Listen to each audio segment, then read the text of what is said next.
Class में के बच्चे ध्यान दें कि हम ह्यूमैनिटीज प्रोडक्शन में जो चैप्टर पढ़ रहे हैं, जो टॉपिक पढ़े हैं अपना, वो था स्पर्मेटोजेनेसिस यानी शुक्राणुजनन। अब शुक्राणुजनन के बाद हमारा अगला टॉपिक आता है शुक्राणु की संरचना या स्पर्म की संरचना, स्ट्रक्चर ऑफ स्पर्म। तो हम इसमें ये देखते हैं कि हमारा जो स्पर्म है वो कैसा होता है, कैसे कैसे बना है, किस किस चीज से बना है और किसका क्या कार्य है। अगर हम एक स्पर्म की बात करें, जो स्पर्म होता है यह मेल युग्मक यानी यह नर युग्मक होता है और यह जो बना होता है या इसकी संरचना अगर हम देखें तो यह मुख्य रूप से 3 भागों में बटा होता है, हेड, मिडिल पीस और टेल। जो इसका हेड होता है, हेड के ऊपर एक टोपी के समान संरचना पाई जाती है जो गाल्गी काय से बनी होती है, यानी गाल्गी काय में जो वेसिकल और ट्यूब्यूल्स होते हैं उससे बनी होती है, जिसे हम एक्रोसोम कहते हैं। एक्रोसोम में हाइड्रोलाइटिक एंजाइम पाए जाते हैं जो एक वाल को डिफ्यूज करने में या गलाने में या तोड़ने में महत्वपूर्ण भूमिका निभाते हैं। तो क्या स्पर्म के हेड पार्ट पर एक कैप के समान संरचना पाई जाती है जिसे एक्रोसोम कहते हैं और यह एक्रोसोम गाल्गी काय के ट्यूब्यूल्स और वेसिकल से बना होता है। इसमें हाइड्रोलाइटिक एंजाइम पाए जाते हैं जो एग के वाल को रप्चर करने यानी तोड़ने का कार्य करते हैं। अब हम आगे चलें तो इसी हेड पार्ट में ही जो मेल न्यूक्लियस होता है, नर केंद्रक होता है, वो पाया जाता है, साइटोप्लाज्म पाए जाते हैं। अब इसके बाद जब हम आगे मिडिल पीस में आते हैं तो जो इसका मिडिल पीस होता है, यह इसका मिडिल पीस मुख्य रूप से माइटोकॉन्ड्रिया से बना होता है और ये माइटोकॉन्ड्रिया स्पाइरोमाइटोकॉन्ड्रिया होते हैं। इसके मिडिल पीस और हेड के पास 2 सेंट्रियोल होते हैं, एक प्रॉक्सिमल होता है और एक डिस्टल होता है। जो प्रॉक्सिमल सेंट्रियोल होता है वह मेल न्यूक्लियस के साथ एंटर जब करता है इसमें जब ये एग से फर्टिलाइज होता है, जो हमारे सेंट्रियोल्स होते हैं, एक सेंट्रियोल एग से ज्वाइन होता है और दूसरा सेंट्रियोल हमारे मेल न्यूक्लियस के साथ होता है। सेंट्रियोल का होना बड़ा ही जरूरी होता है क्योंकि सेंट्रियोल ही वो यूं कहें तो कोशिकांग है जो सेल डिवीजन के समय पोल बनाने का जो काम करते हैं उसके साथ साथ ही जो हमारे स्पिंडल फाइबर्स होते हैं उनको बनाने का काम सेंट्रियोल का ही होता है। अब आगे हम चलते हैं, जो माइटोकॉन्ड्रिया होता है यह मिडिल पीस में होता तो जरूर है, इसका फंक्शन क्या होता है? तो जो माइटोकॉन्ड्रिया है, माइटोकॉन्ड्रिया स्पर्म को एक तक पहुंचने में या एक तक पहुंचने के लिए एनर्जी प्रोवाइड कराता है। माइटोकॉन्ड्रिया का वैसे सभी लोग काम जानते हैं कि माइटोकॉन्ड्रिया को कोशिका का विद्युत घर या ऊर्जा केंद्र कहा जाता है। तो जो हमारा माइटोकॉन्ड्रिया है वो स्पर्म को मूव करने के लिए एनर्जी प्रोवाइड करता है। उसकी बाद जो हमारा मिडिल पीस और टेल है एक स्थान पर एक दूसरे से जुड़े होते हैं, उसी स्थान को हम नेक कहते हैं। अब नीचे के बाद हम आते हैं नेक के बाद टेल में। तो इसका जो टेल्स होता है इसका मेनली वन ही फंक्शन है, इसको मूवमेंट करने के लिए प्रोटेक्शन प्रोवाइड करना या सीधे सीधे हेल्पफुल बनाना या हेल्प देना मूवमेंट के लिए। जैसे स्पर्म है, स्पर्म मान लीजिए वेजाइना में एंटर कर गया, अब इसको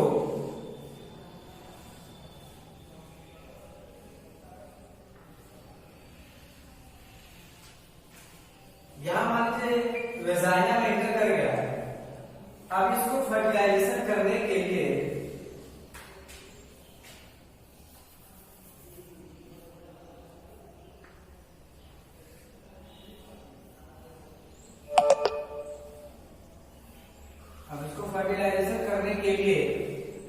इस फैलोपियन ट्यूब में आना है, क्योंकि एग यहीं पर है। अब ये स्पर्म वेजाइना में है, ठीक। अब यहां से इसको यहां तक पहुंचने के लिए चलना होगा, मूवमेंट जरूरी है। तो ये मूवमेंट करता है, ये मूवमेंट करता है इस पेट के माध्यम से। इसका जो पेट है हमेशा लहराता रहता है, ठीक है। और जब ये लहराता है तो जो स्पर्म है वह आगे बढ़ता है। अब ये मान लीजिए जब एग के पास पहुंच जाता है तो ये एग से फर्टिलाइज करता है। जैसे ये एग से फर्टिलाइज होता है, जो इसका नेक भाग है और मिडिल भाग है, फर्टिलाइजेशन के बाद, फर्टिलाइजेशन का जब ये एग से फ्यूज होता है, फर्टिलाइजेशन को छोड़िए, जब ये फ्यूज होता है, मिलता है, तो सबसे पहले एक्रोसोम काम करता है। एक्रोसोम करता क्या है? एक्रोसोम में हाइड्रोलाइटिक एंजाइम होता है। एक्रोसोम उसके एक सेल के आउटर लेयर से चिपक जाता है। चिपकने के बाद केमिकल फंक्शन रिएक्शन के थ्रू एक्रोसोम नष्ट हो जाता है या रप्चर हो जाता है। तो जैसे ये रप्चर होता है, इसके हाइड्रोलाइटिक एंजाइम रिलीज होते हैं, सिक्रीट होते हैं। जब ये सिक्रीट होते हैं तो ये एग के वाल को रप्चर करना स्टार्ट करते हैं। जैसे ही एग का वाल रप्चर होता है और इसके जो टेल्स हैं वो हमेशा मूवमेंट करते रहते हैं, मतलब हमेशा हिलते रहते हैं। तो ये ओवरी जो हमारा एग है, मान लीजिए हमारा एग है या हमारा न्यूक्लियस है। अब ये हमारा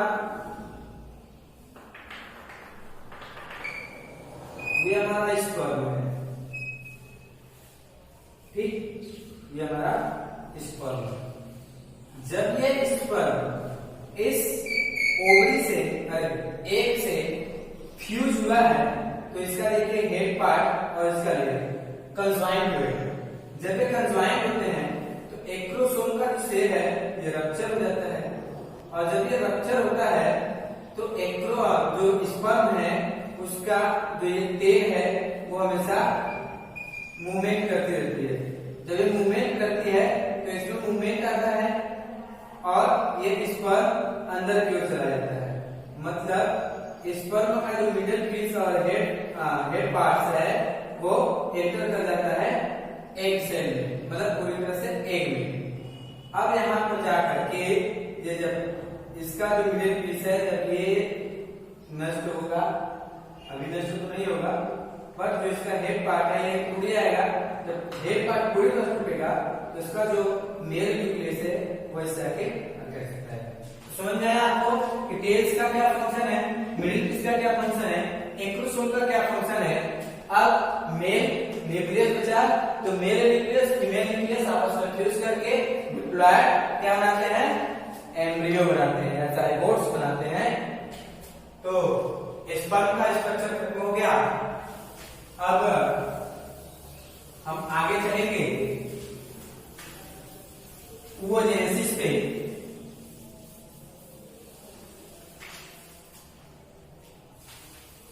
यानी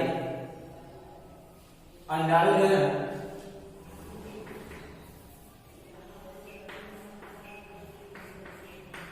अंडाणु जनन, देखिए अंडाणु जनन क्या होता है। एक्चुअल में जो अंडाणु जनन है वह शुक्राणु जनन से उसकी क्रिया बहुत ही भिन्न होती है। अंडाणु जनन जो होता है वह मादा में या फीमेल्स में गर्भावस्था में ही प्रारंभ हो जाता है। वह जब गर्भावस्था में रहता है तो उनके अंदर प्रीमोर्डियल जर्म सेल की संख्या 2 करोड़ होती है। कितना? 2 करोड़। बट इनके जन्म तक वो नष्ट होते 60 से 80 हजार ही बच पाते हैं। जब ये 60 से 80 हजार बचते हैं तो ये जन्म के बाद फिर ये धीरे धीरे नष्ट होते रहते हैं। बहुत तेजी से नहीं नष्ट होते हैं जितना गर्भावस्था में नष्ट होते हैं। ये धीरे धीरे नष्ट होते हैं तो होता क्या है कि इनमें अभी 60 से 80 हजार बचे हुए हैं। तो ये अरेस्ट होते हैं मियासिस फर्स्ट स्टेज में। मियासिस फर्स्ट के मेटाफेज फर्स्ट में अरेस्ट रहते हैं। अभी ये कोई फंक्शन नहीं कर सकते, मतलब अभी ये फ्यूज होंगे तो कुछ होगा नहीं इस फंक्शन से। जब ये मियासिस फर्स्ट के मेटाफेज में रुके हुए हैं और ये तब तक रुके रहते हैं जब तक यानी 60,000 से 80,000 है, इनमें तब तक वृद्धि या विकास या विभाजन नहीं होता है जब तक कोई फीमेल्स अपने मैच्योरेशन स्टेज में नहीं पहुंचता है।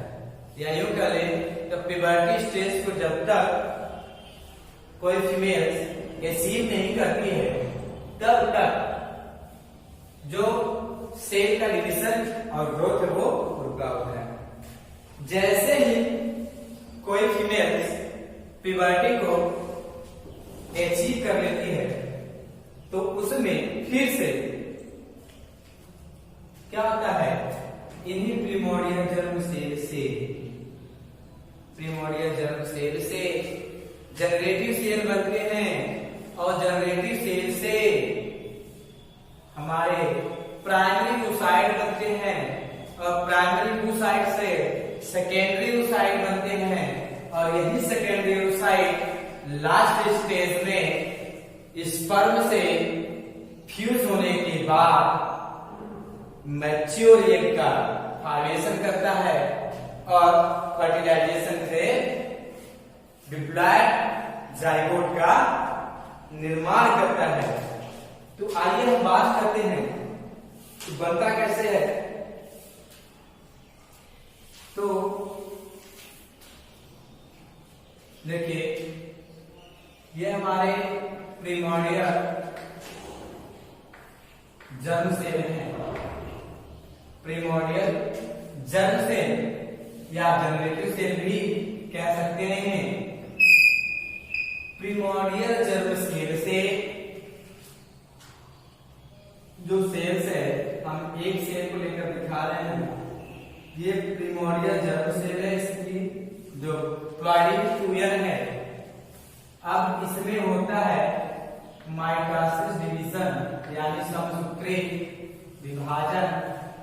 जब माइटोसिस डिवीजन होता है तो इससे 2 सेल का निर्माण होता है जिनमें 2n और 2n होता है। ठीक, अब इस सेल में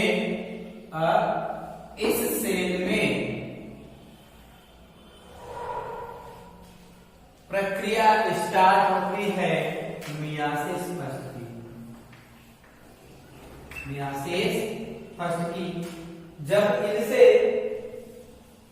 मियासिस फर्स्ट होता है तो इनसे दो अनसेल या डिफरेंट सेल का निर्माण होता है। जब इनसे दो डिफरेंट सेल का निर्माण होता है तो एक सेल बड़ी होती है,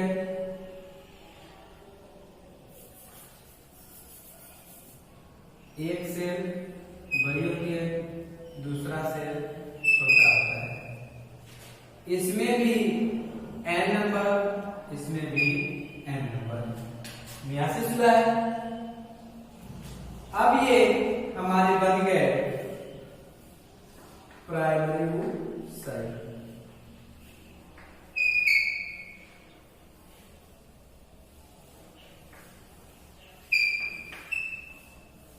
ठीक, अब प्राइमरी oocyte बना और ये बना first polar body, first polar body. अब फिर से इसमें मियासिस सेकेंड होगा, फिर से टू सेल का निर्माण होगा।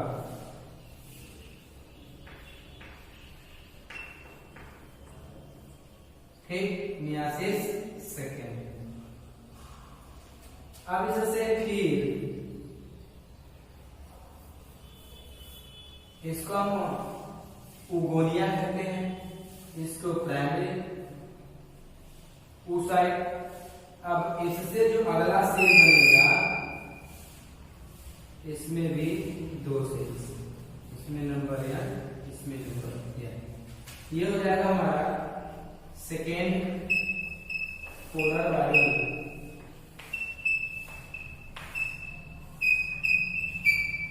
और ये हमारा हो जाएगा सेकेंडरी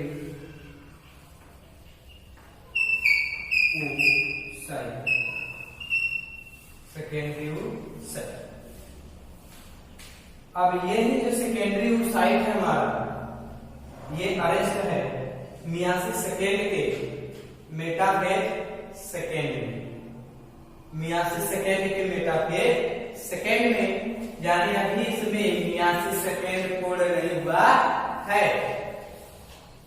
यही है सेम, यही प्रक्रिया हमारा क्या कहलाता है, वो जेनेसिस या अंडाणु जनन। समझ में आया? सेम प्रक्रिया उधर भी सेल्स में होंगे, तो ध्यान रखिएगा एक बार के अर्धसूत्री विभाजन से एक का फॉर्मेशन होता है, वो भी एक ओवरी में। जबकि एक अर्धसूत्री विभाजन के फलस्वरूप चार स्पर्म का निर्माण होता है। ओके, आगे आइए, अगला जो हमारा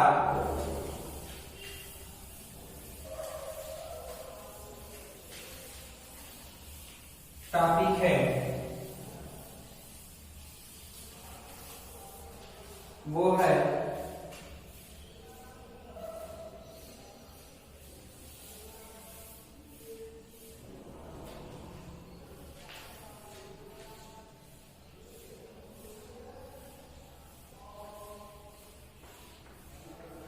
ऋतुस्राव की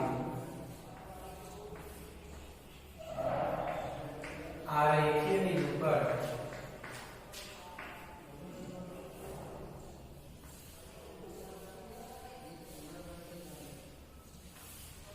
आरेखीय निरूपण मतलब हम यहाँ पर, जैसा कि मैंने कल एमसी के बारे में बताया था, मेंस्ट्रुएशन साइकिल के बारे में बताया था, आज मेंस्ट्रुएशन साइकिल के बारे में पढ़ेंगे कि कितने दिन पर क्या होता है, कौन सा हार्मोन कैसा काम करता है। तो स्टार्ट करते हैं।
तो देखिए आज हम आवर्त चक्र के या एमसी के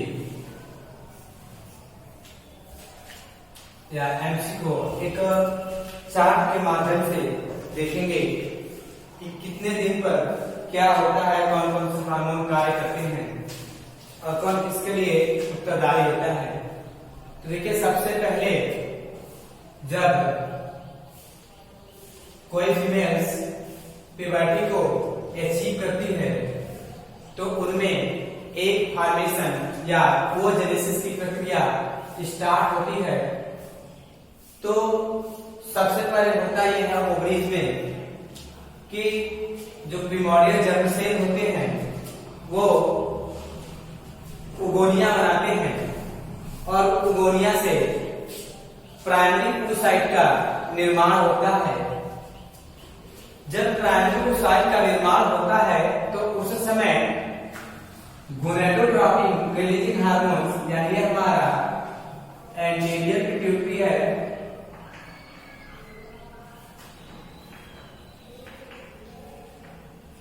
और ये हमारा हाइपोथैलेमस है।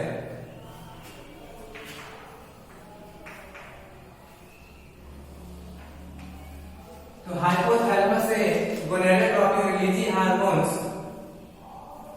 रिलीज होता है और ये इनको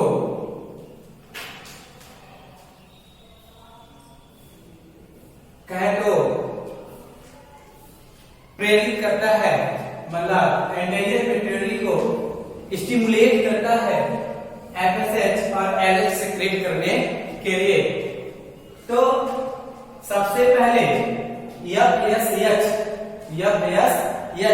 देख रहे हैं कि इसका जो लेवल है वो बढ़ा हुआ दिखाई दे रहा है, धीरे धीरे बढ़ता जा रहा है। और होता क्या है कि जो हमारा प्रिमोर्डियल नाम लिखते हैं प्रिमोर्डियल फॉलिकल यानी जो एफएसएच है वह हमारे प्राइमरी oocyte पर प्रीमोर्डियल फॉलिकल का निर्माण करता है और जैसे जैसे इसका लेवल बढ़ता रहता है एफएसएच का वैसे वैसे फॉलिकल का जो लेयर्स हैं वो प्राइमरी oocyte के ऊपर बढ़ते जाते हैं। तो आगे चल करके यही प्रीमोर्डियल फॉलिकल प्राइमरी फॉलिकल बनाएगा, फिर आगे चल करके सेकेंडरी फॉलिकल बनाएगा, फिर आगे चल करके मैच्योर ग्रैफियन फॉलिकल बनाएगा। जब मैच्योर ग्रैफियन फॉलिकल बन जाता है तो 13वें दिन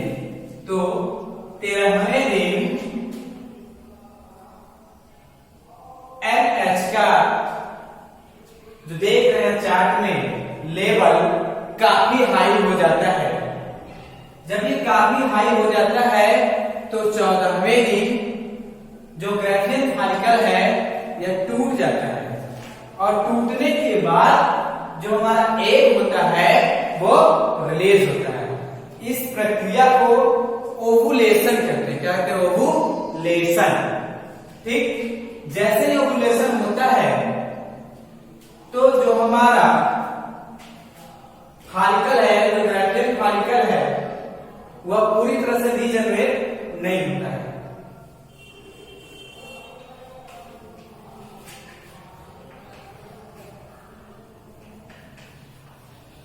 ठीक है, पूरी तरह से रीजनरेट नहीं होता है। वह आगे चल करके कार्पस ल्यूटियम का फॉर्मेशन करता है। अब यही कार्पस ल्यूटियम एस्ट्रोजन और प्रोजेस्टेरॉन का सिक्रीशन कराता है। हालांकि यहां जो हम देख रहे हैं एस्ट्रोजन और प्रोजेस्टेरॉन, तो देख रहे हैं कि लगातार जो इसका लेवल है वो घटा हुआ है और ये बढ़ना कब से स्टार्ट हुआ है? हमारे ओवुलेशन के समय काफी हाई हुआ है। तो जब ये ओवुलेशन हो जाता है तो प्रोजेस्टेरॉन और एस्ट्रोजन का लेवल बढ़ता है, फिर धीरे धीरे धीरे धीरे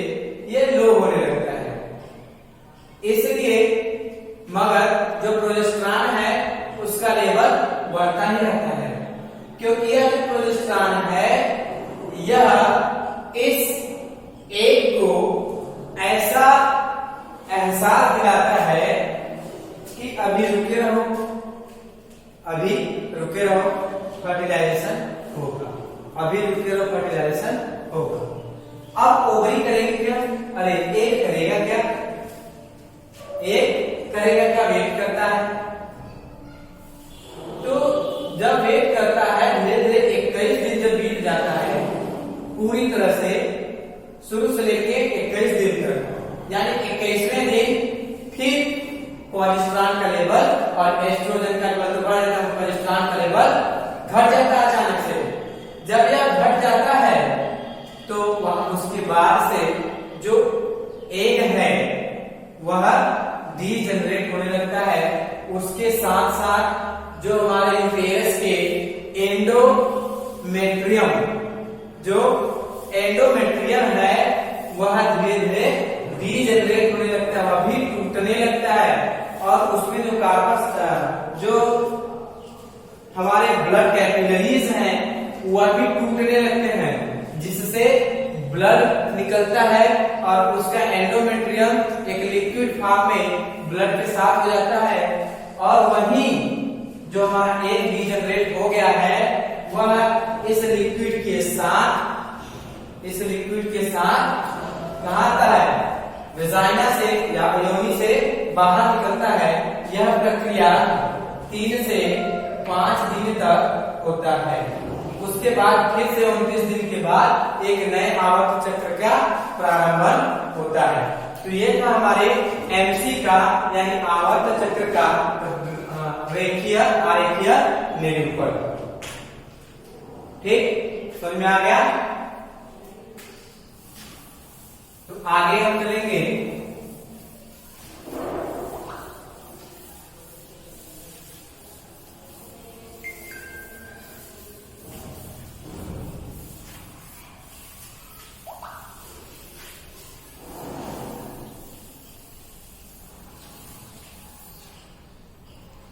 हम चलते हैं मानव में निषेचन पढ़ते हैं, यानी फर्टिलाइजेशन इन ह्यूमन।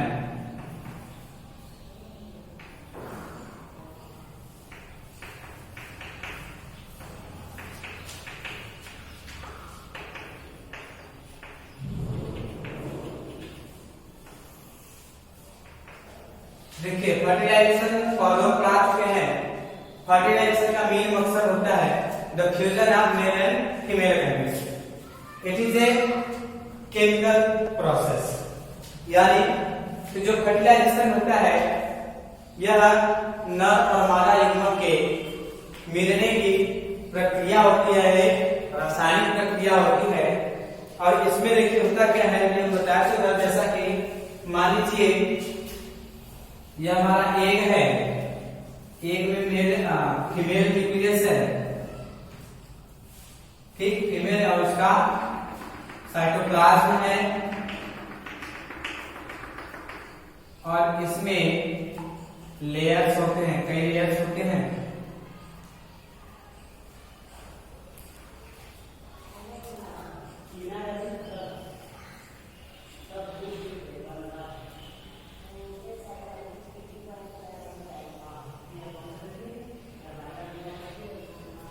एक तो हमारा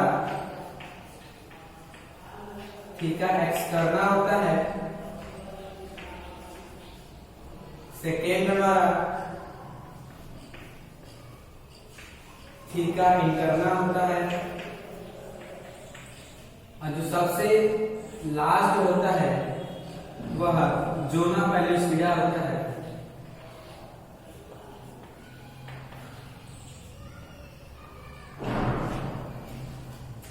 देखिए जो थीका इंटरना, थीका एक्सटर्ना इनका मेन काम होता है प्रोटेक्शन प्रोवाइड करना, और जो जोना पैलेस्टिया होता है वह इंटरनल लेयर होता है। हम बताए थे कि जब कोई भी स्पर्म